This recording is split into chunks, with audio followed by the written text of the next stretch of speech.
Three, two, one. All right, gang. Welcome to another Wake Up Humans podcast.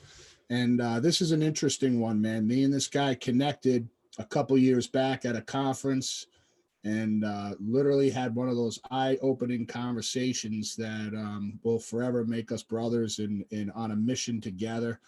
And this guy has come a long way, and he's absolutely kicking ass. He's in Massachusetts, in East Hampton, Massachusetts, right outside of Springfield. For people that are looking for a doctor up there, that's going to take them with principle and love. Welcome, Matt Charles, brother. How are you, man?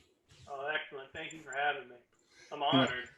Yeah, bro. It's great to have you. And like I was telling you when we were just kind of jamming a little bit, you know, this podcast is reaching the masses, man. I mean, it's all over the place. And I really, as painful as it is, I know you have a story, man. I know you have a story that's put you on a mission in life. And it's I mean, you've got videos you've put out there that has, I mean, did you hit like 1 million views on one of them? Almost. It was one, we cut it into 2 videos and one hit like 500,000 or something, or 250, and then 7. So we almost had 1 million. We had 750,000 total. So, you know, I met you. I did a talk at a conference, and then you were basically in the hallway and said, I need to talk. Mm-hmm. And I mean, you're not a wussy guy, man. You're like a man's man. You're a tough kid. You played football, right? I mean, yeah. I mean, you're solid, bro. I mean, it's cool. And you were emotional, man. So why don't we start there, bro? Like, what was going on? Well, my dad is, everybody understands bipolar disorder, but nobody understands borderline personality disorder.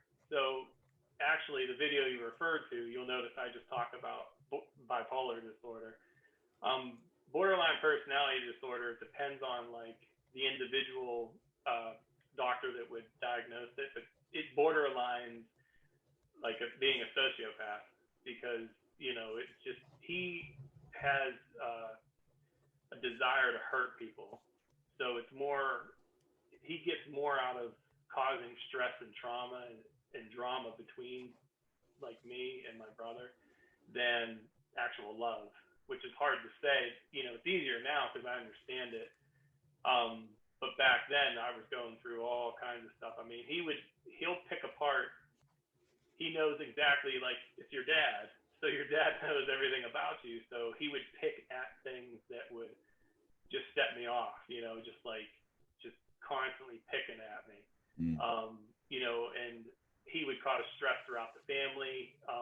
My mom divorced him when I was about 10 years old. So, you know, they split, and then we moved. We went from house to house. We ended up living in like income housing and everything. So I grew up in an actual ghetto. I went to a lot of, you know, from house to house. I didn't have much. So I basically pushed myself and raised myself. My mom kind of like reset her life. It was almost like a path for her to start over again, is how I actually describe it. She just, you know, wanted to kind of be free, I guess, of all that drama. But with my dad, I mean, his mental illness went back, as me and you were talking before. He actually got electroconvulsive therapy back in like the 80s. It was the day he was the best man in my uncle's wedding, and he got ECT the day before. So when he walked down the aisle, the actual maid of honor was scared of him. because of the look in his eyes and it created that much fear. So, I think that's really what pushes me is that, the society thinks the ECT and, because it's coming back around. I mean, I know they're starting to use it again. Yeah. And they, society thinks, oh, we have drugs now, so, it's a lot better than it used to be. Those drugs do nothing but make my dad, turned him into a zombie. They had a therapist they had a social worker that came to the house, and my dad was on this one medication. I can't remember the name of it. I probably blocked it out for good reason, but the social worker pulled me aside, and he said, "How long has your dad been on those medications?" And I said, 13 years, and his jaw dropped. And he said, Your dad should be dead." Right. So when I speak of this, I know the public thinks that I'm, a conspiracy theorist or what have you, but I've lived it, so I understand that those drugs aren't doing anything, and that's what really pushes me to, reconnect people. So the adjustment does actually, in my opinion, or my practice, I've seen. If you know this, you save lives, man. I mean, it's hard to explain. It's hard to. Well, the thing is, because this is, to hear your in-depth story, at 10 years old, you're basically removed from your dad, and they say our memory starts being embedded in us. We actually remember at the age of 3. So, I'm assuming it was brutal what you experienced, Soren, is embedded in your memory from 3 to 10. To the point that it got so bad your mom had to leave, and then, like you said, you're moving from house to house, and you're in the ghetto. I mean, those are your words. It was tough. I mean, it was rough, bro. Yep. And then you wake up and you become a chiropractor. So you have all those experiences, and you see him with the meds, and even the social workers saying this is insane. Which I've heard that. I've met with psychiatrists and people that were taking care of my brother, and they're like, we can't believe this kid's still alive with what we're doing to him. And, and you're saying the same thing, but then you wake up one day and you make this connection of the chiropractic adjustment, getting people clear, and mental illness. Let's go there. Yep. I mean, so, I have to start off by saying I have to always give thanks to Dr. George Curry. I mean, if it wasn't for him, then I wouldn't be doing this. So he's the one who kind of taught me about Clearview Sanitarium and taught me what it meant to be. And I had no clue. I actually studied mental illness all my life. Like, I always was trying to find a reason. I went so far as to do copper testing on my dad's hair, because the piping, you can get a copper toxicity, which would be Wilson's disease, and then you'd have a mental illness.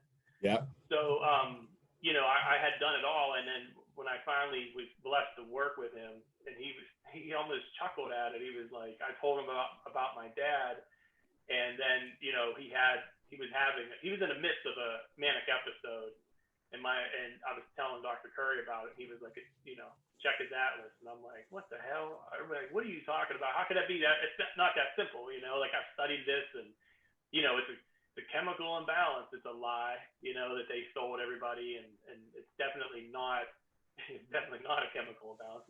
Right. And if it is, then it's dopamine, and if it's dopamine, then it's cervical, right? I mean, the receptors are along the cervical spine, so it is what it is.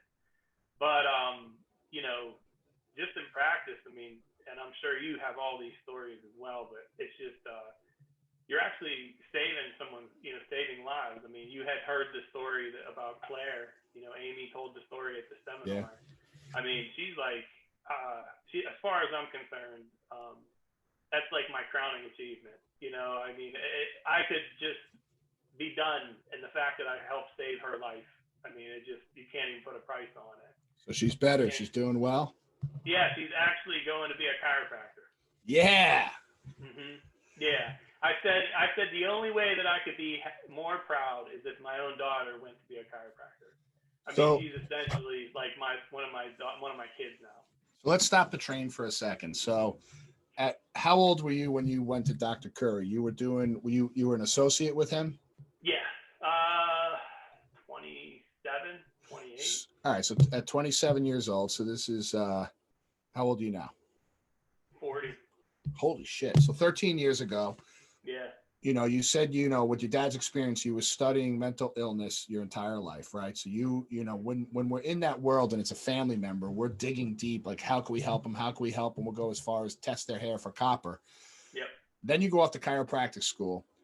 So with all the research, and even in chiropractic school, you heard nothing of Clearview Sanitarium and chiropractic helping people with mental illness, I'm assuming, up at this point. Nope. Then you stumble upon Dr. George Curry, by the grace of God, who mentions Clearview Sanitarium. And, people could Google Clearview Sanitarium, and I just taught a class on it, a 4-hour class to doctors on it. That happened to me. It was like I was going through all this stuff with my brother for years and trying to, like, how can we help him, in and out of different psychiatric hospitals, the top psychiatrists in the world, blah, blah, blah, blah, blah. And I hear one man talk about Clearview Sanitarium. And I was like, what the heck is that? And then when I started researching it, it blew me away. Yep. Which is now why it's almost like you try to spin something into a positive. What positive comes into it? It's like, we had Tommy's whole world changed getting under chiropractic care. And now you've got this young girl's, her name Claire, that's her mom. Claire, yep. Claire. I mean, and I think we should, if you want to, share a bit of her story for the people. But this is why we need to have this conversation, bro. This is why people need to hear this stuff, to know that, anxiety, depression, bipolar, schizophrenia, personality disorders, their life could be enhanced and they could perform better in life if they live with a clear atlas, whether they get off their drugs or not, whether they're minimalizing. I mean, I've seen people who went from 30 drugs down to 1.5, and their doctor's working with me and we're keeping them clear. Now they're going through, life restructuring things and people working with them. But they would have been dead if they didn't hear the story. I mean, how come I'm not on them? You know right. what I mean? Like, especially borderline personality disorder is definitely, familial or genetic. But you know what I mean? Like, how am I not on them? And life isn't easy for me. Like, I struggle with things, but if I wasn't getting cleared out every day, I'd be a mess. I don't even know where I'd be. I probably would still be doing drugs. Right. You know what I mean? I would probably revert back to it. I mean, I still have self-destructive tendencies, but the fact that I keep getting clear, kind of keeps me in check. And that's why I think now, when I was younger, I would get insecure about talking about this. You know what I mean? Like people would be like, you don't know what you're talking about. You're not a real doctor. You're not this. And you know how it is on social and stuff like that. And just in life, people think you're not a real doctor because you're a quack. Right. But now I see it. And you see it day in and day out, and then you personally are living it. I mean, you can't. I don't need their validation.